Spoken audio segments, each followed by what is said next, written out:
I thought I'd do a little rundown of my garage slash shop. It's about, what time is it? It's pretty early, it's like 6 o'clock. I normally wake up kind of early and get all the printers running, but yeah. So in this room, which was a closet, I've got my 3 original Prusa machines. They're all in the Prusa enclosures. I've got an MK4S plus, an MK3S that I upgraded to 3.5, and then I have my very first i3 MK3 that in an enclosure, but I've been waiting for a linear rod for it, and honestly I'm not sure what that is. I probably should check on it. Up here I was doing 5K spools, but I haven't been doing that lately, and I had them in these dry boxes, but now I'm putting backstock filament. I got some backstock stuff up there. I use a lot of these IKEA status boards, like pegboards from IKEA that highly supported. Backstock filament right there. More doodads, my fishing rods that I need to find a place for. That's a mess inside there. We'll not go in there. So this is my new Husky desk. I've got 2 of them. I really like these. They're the manual height adjust ones. I believe this is the 72 or 62, can't remember. And then I used to have this one right here, but I need a bigger table. So this is where I solder and stuff. Kind of a mess. I'm still kind of working on it, but put that there. Trying to keep some backstock connectors in here that I normally use. Quick grabs. More just storage. Got more little bins. I'm doing all the Gridfinity stuff in here. Let's turn this bad boy on. It's my magnifying glass. I don't really use a microscope. I have one. I haven't set it up since I got this new desk, but yeah, I don't like how the microscope shakes a lot, and I'm not usually going that small where I need to do that. Got my TV going here, which once I get that set up, I'm just running an Apple TV. One of my old Apple TVs. Let's see here. I've got a Toyota ECU that's pre-set up on my Go Diag ECU, and if I just need to test it, I just plug it in via USB with the Mongoose cable. I just plug it in right here. It's kind of out of the way. I have it magnetized in the back. If I get a picture of it, I'll put it in the cutout. Yep, so I've got more storage up here. Fume extractor, some more soldering stuff. And then space heater. And then right here, I've got, which one? This was my original. This was actually my very first 3D printer, my Prusa Mini. I actually really like this thing.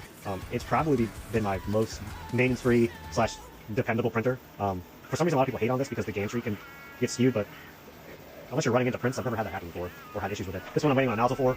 I got some pegboard up here. Then over here, this is all the backstock. Since everything's made on demand and print to order, I don't keep a whole lot of backstock. Just like kind of some grab and go stuff, Let's see. This is my shipping station. I try to keep this a little bit more organized since I don't really do a whole lot over here, but besides shipping, that needs to go out. Let me put this back over here. But nothing fancy.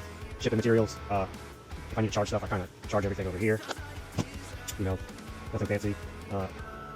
Label printer, awesome. I wish it was wireless, but whatever. I use my old Surface Pro right here, which just chills here, and yeah, that's what it does there. And this is my Bambu H2D, which I have a lot of mixed feelings about. I bought the H2D because I've been printing a lot of nylon, and although the MK4 prints nylon perfectly, however, I wanted 2 nozzles so I can use support material. So basically, you can with that you'll be able to use like a different material as a support interface. So the material comes off easy. I did that, and it wasn't as hyped up as I thought it was going to be. But there is a cool feature of this is that you can interlock filaments that don't normally, don't normally stick together. So I've been experimenting with outer shells of TPU or whatnot, and you'll see I'm using these build plates. Keep this shut. They're both Garolite build plates. Fantastic for nylon. The orange one I started using on the MK4, and it kind of solved every single issue I had with nylon. I didn't have a lot, but on larger prints, you would get a tiny bit of curling. But these, this is a G10 plate, and that's a normal Garolite plate. This is only for nylon, this plate down here. This stuff on here because I forgot to dry the filament, so I need to take that off. But yeah, this plate is awesome. It's kind of like all-purpose plate. It's super smooth on the bottom if you want that. But then, I also have the normal texture. And then I have Bambu's engineering plate, which, I'm not really sure what the deal with that. I think it's just like a satin plate. And then you got to use glue still on it. These plates, I don't have to use any glue. And I can actually print these with this plate down here on the MK4. Nylon, no enclosure, sticks perfectly fine. The AMS2 and AMS HT. My opinion on Bambu. So I was sold on this thing for the pure fact that, that it was like you put it together, print, good to go. And, as a business owner now, I was like, well, maybe I'm missing out on something. It wasn't the case. Printing PETG with this, maybe for PLA, PLA, you can kind of use any machine and it prints good. Is this machine fast? Hell yeah. However, with nylon and PCTG and PETG, you have to slow, to get true to color filaments to print correctly, you have to slow it down, and you do have to turn off a bunch of shit that they enable by default. And then I had to do some workarounds to make sure that these vents stay closed, because it was causing a little bit of warping, but I don't know.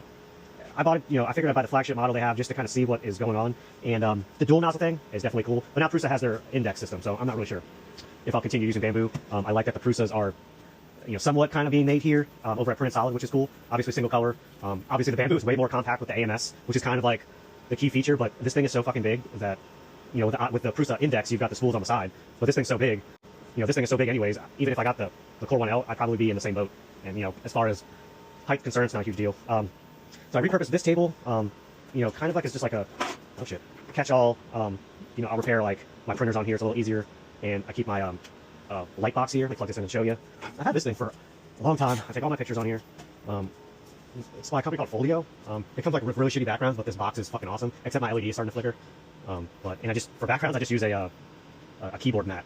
I like that it doesn't attract fingerprints really. And then I just buy these, for small rig, for iPhone MagSafe. You can see it's flickering. For MagSafe, and then I can, reposition this wherever I want. If I want to take it above or side or whatever.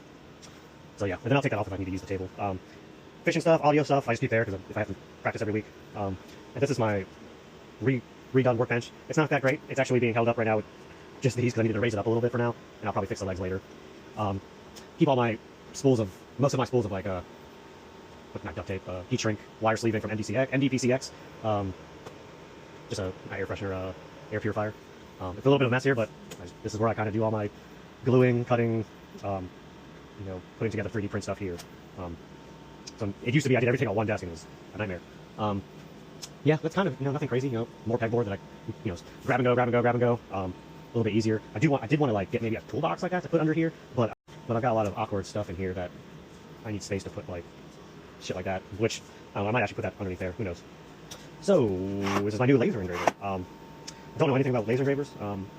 I bought this versus the X tool for some reason, I'm not really sure why.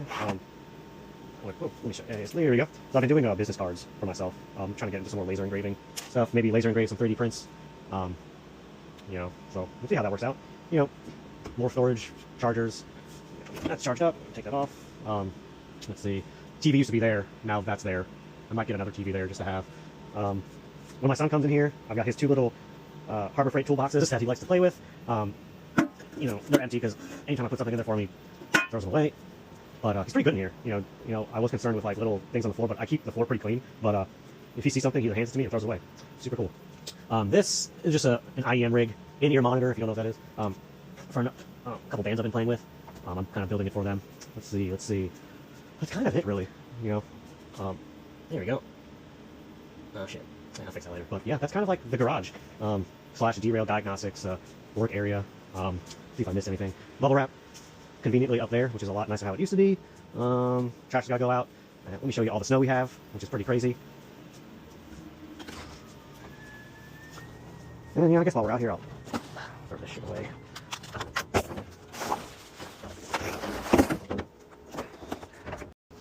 Well, yeah, that's it. Hey Siri, close the garage door.